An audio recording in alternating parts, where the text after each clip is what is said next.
Greetings viewers. Welcome to Monday morning. I reckon it's about 9:30 a.m. as you look across at the Maroochy River and Chambers Island, and hey, welcome back to CoffeeChillTV.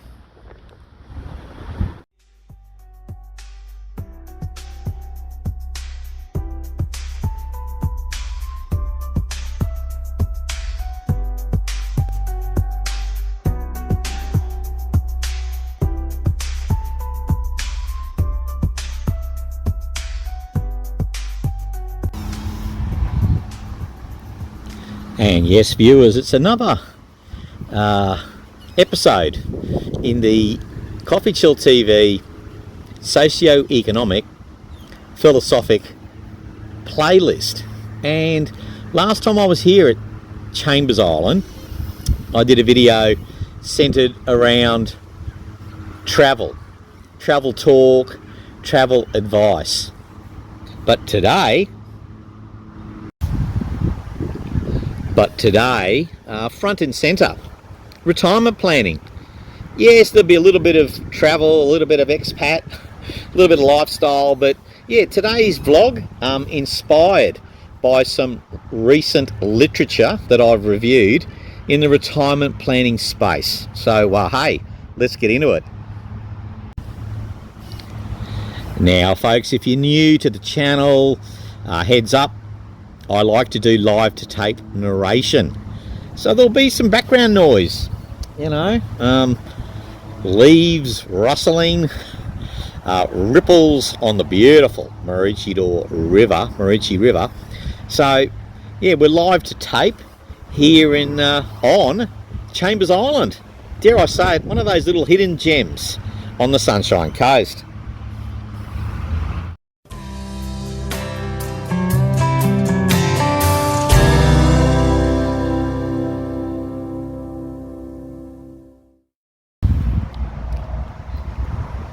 And folks, the chit chat today is very much centered on spending in retirement, and I'm going to be referencing an article that I read on Saturday. Today is Monday, so we're talking about 48 hours ago. I was reading the Weekend Australian, and I read an article. And I will backfill this vlog with, relevant information and visuals, references, etc. This article in the Weekend Australian, April 25 to 26, 2026, titled, "Regrets. Overly frugal retirees can have a few." And I'll also be referencing an article, same paper, same date, weekend edition, titled "Take the Long Road" by Jane Nichols. Both of these articles published, and I was reading the paper on Saturday. So these articles will be, a little quasi literature review, sliced and diced with my own online search activity and musings. All right, and what a lovely backdrop, folks. The Maroochy River, glistening in the sun.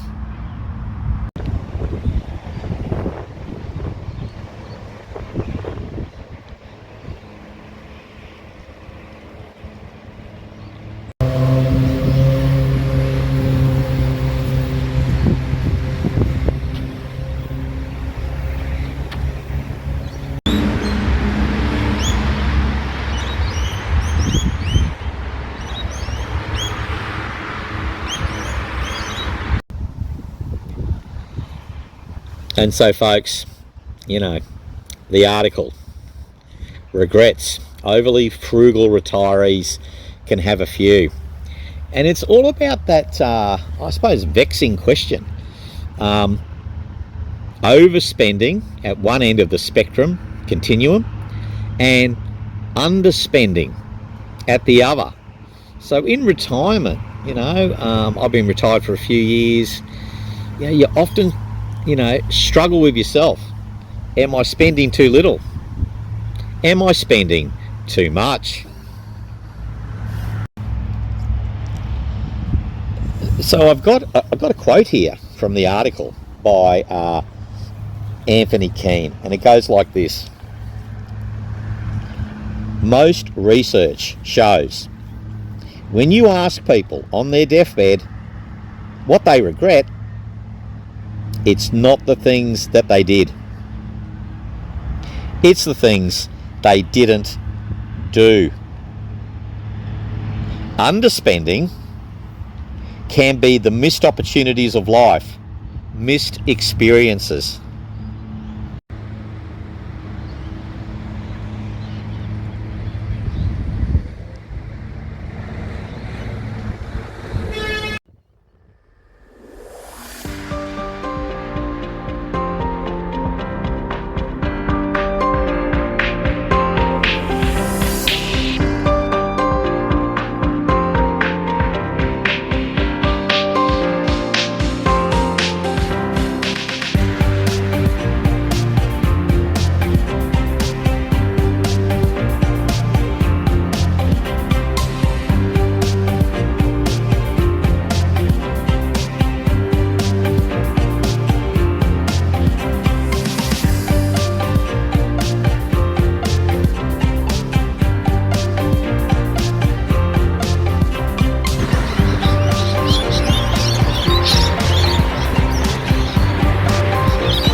And folks, you know, I used to be a financial planner, and I used to talk to retirees grappling with this. You know,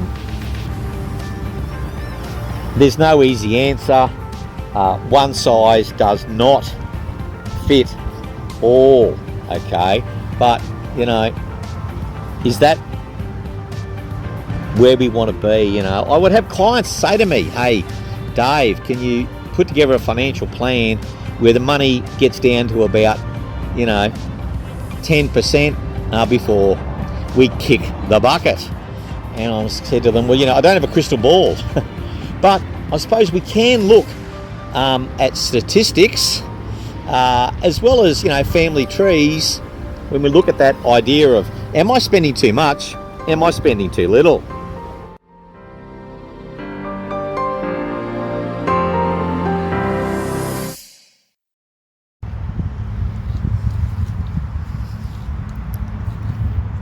You don't want to run out of money, you know. It's a vexing question. You know, there was a documentary a while ago called The Retirement Gamble, and as I stated at the start of this video, I'll try to put some visuals and links and information in there, and it was centered around, you know, you retire, you run out of money, you had a nice upper middle class lifestyle during your working days, but when you retire, you come down a few pegs, and you know, scrimping and saving. So, you know, a lot of people keep working. You know, think about famous musicians and actors. You know, it's almost as if you're a musician for hire, an actor for hire, I think for some of these folks, they never officially retire, because you've got to keep active as well. So there's the risk of running out of money, there's the risk of boredom, and a lack of purpose. And so, folks, I don't do intensive prep for these vlogs, but I was having a coffee this morning at Mountain Creek, and I decided to Google up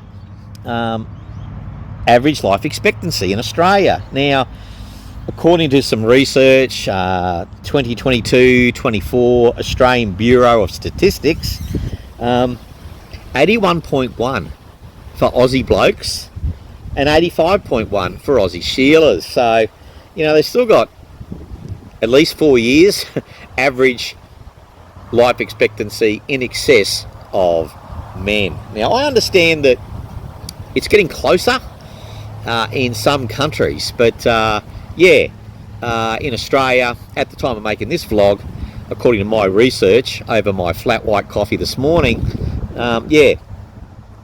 women still on average outlive men, and that can be a factor when you're trying to work out that spending circle, guys. Am I spending too much? Am I spending too little?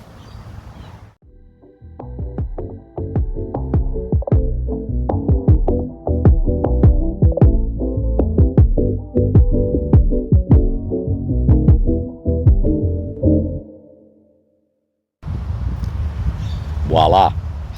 And folks, we know, well certainly I do from my discussions with retirees, and if I get reflective with myself, it's not just about you, is it? Do you have a partner? Do you have children? Do you have grandchildren? Do you have nieces and nephews? Do you want to leave a financial legacy? You know, that can be a factor as well. You know, you might have a curve that works like a spend this much, and then based on average life expectancy, you know, I can run it down in the lead up to my departure. But yeah, it's not just about you, is it?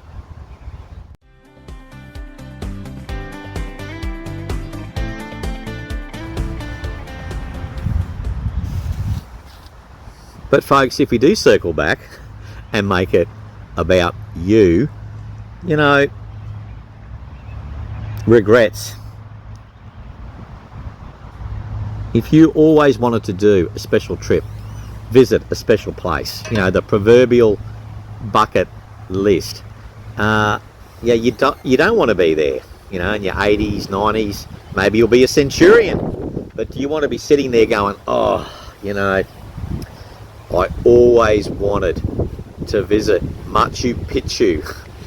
I always wanted to do the Canada-Alaska cruise, the cherry blossoms in Japan. You know, do you want to have those regrets? Something to think about.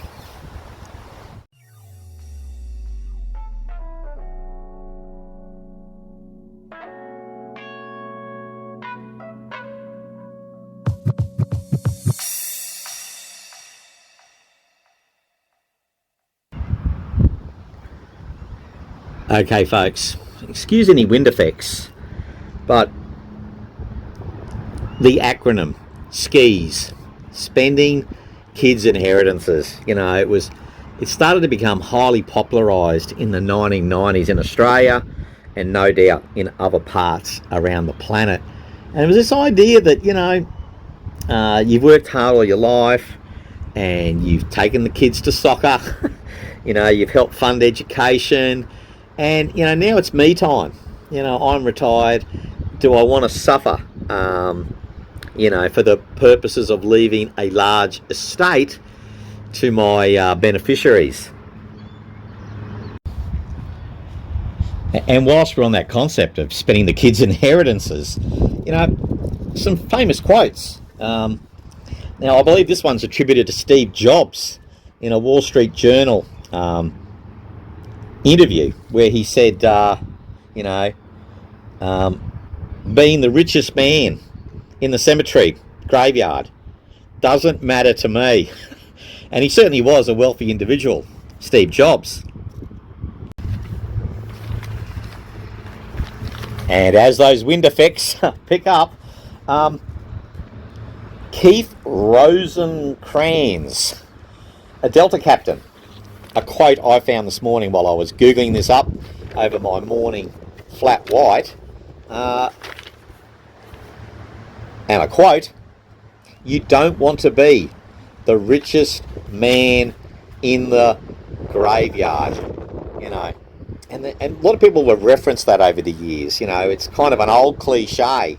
You know, you die and you leave a lot of money for everybody else. What about your experiences? You know, and I'm talking here about people who are retired or transitioning to retirement. But I suppose any age, this concept of, you know, don't waste the day, you know, don't let your time get away.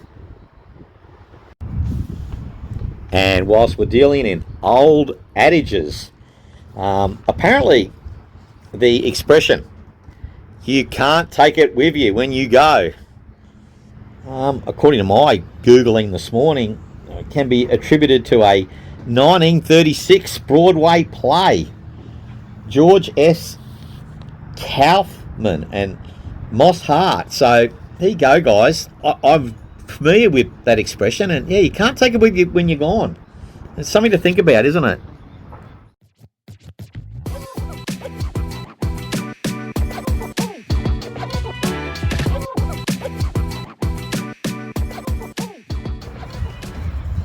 And circling back to some data, I tried to find data on expatriates in Thailand, expats, and I struggled to get anything kind of, too meaty, or should I say current.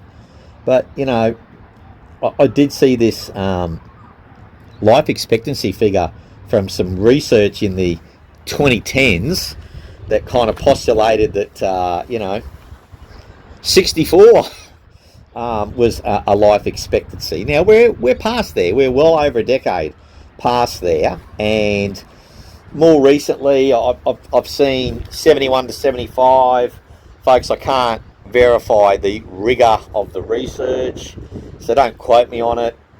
Based on my own anecdotal evidence, I've seen a lot of expats pass away in Udon Thani, where I've spent half a dozen years or so in the lead up to this vlog, and they sort of mentioned 71 to 75, and yeah, that wouldn't surprise me.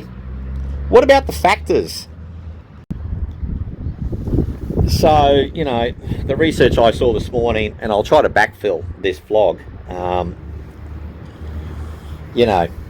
non-commutable kind of health events, strokes, heart attacks, diabetes, lifestyle factors, cigarettes and alcohol, and health infrastructure. That's an interesting one, guys. Where you live, if you're out in the boondocks, off the grid, off the beaten track, out in some remote rural village area, versus being in an urban area where you have, more convenient access to, I suppose, more modern and state-of-the-art health support. So yeah, the health infrastructure, the lifestyle factors, and there's kind of non-commutable health factors as well. They all go into the mix. On the other side, folks, I remember when I was a financial planner, and one of my old colleagues would often refer to the curse of longevity. What about your family tree? Your grandparents, your parents, uncles and aunties, etc. Are they living to a ripe old age? Now, he mentioned the curse of longevity. Seems like an oxymoron. Surely it's a blessing to have longevity. But once again, he was talking about that savings curve, income, assets. If you live to be 105, you're probably going to need more assets, and you're probably going to need to invest more for growth. Not that we give financial advice on this channel, but you understand what I'm saying. So where's the crystal ball? I don't have one. Okay, we can look at research, we can look at data, we can look at our family tree, we can do all those things, but when your number's up, your number's up.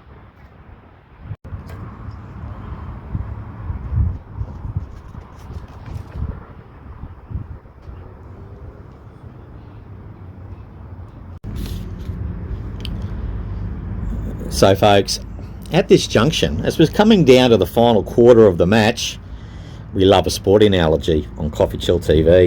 It'd be remiss of me not to maybe reference some of my earlier vlogs that also get into this topic of spending money and budgeting, and I'd refer you to my holiday budgets vlog, my expat life, success factors, potential pitfalls, the worst type of expats and the worst type of travellers. In all of those, I talk about spending, from the 2-week millionaire who spends like a drunken sailor, to the cheap Charlie, who wouldn't shout if a shark bit him, cobwebs in the wallet or the purse. So I do talk about those extremes, and you know, where do I like to be? I like to be in a sensible centre. I don't want to be the prodigal spender. You know, I don't want to splash it around. I also don't want to be a tightwad who never spends his money. You know, I don't want to be the richest man in the graveyard.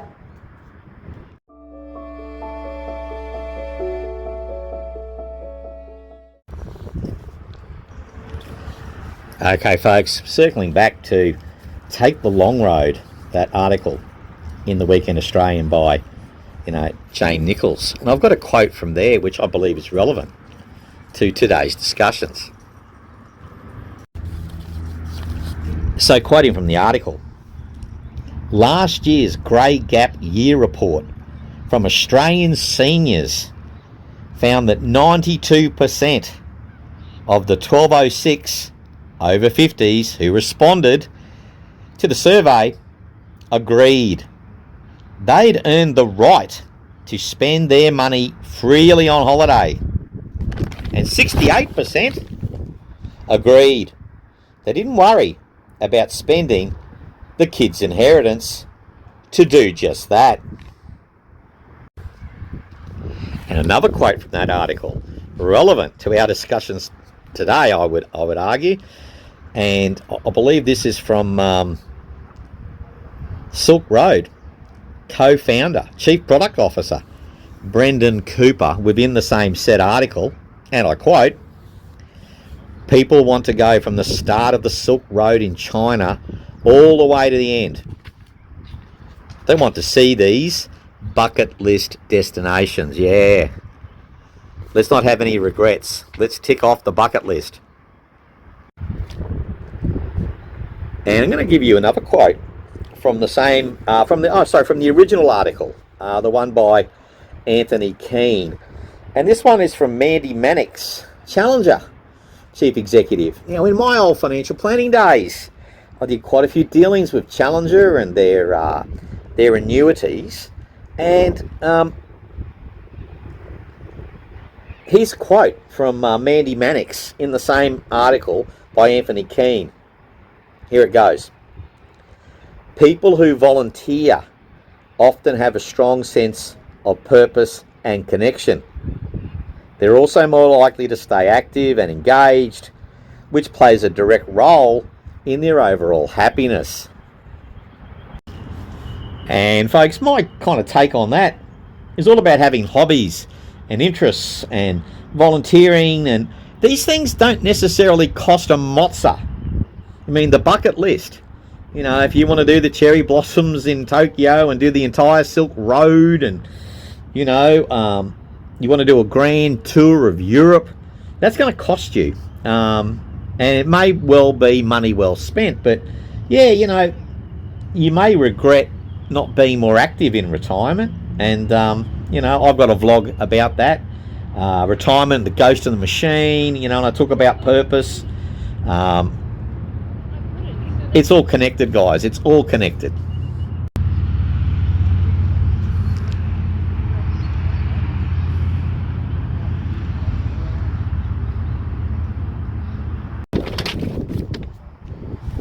And so, folks, what about you?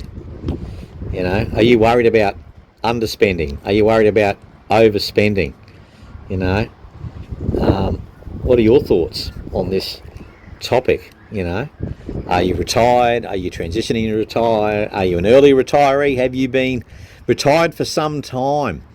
Interested in your thoughts, guys. Keep it classy, but yeah, you know, underspending in retirement, overspending in retirement. Please share your information and ideas as you like. But either way, folks, cheers for making it to the end of the vlog. And hey, we'll see you again soon on CoffeeChillTV. Enjoy the balance of your day.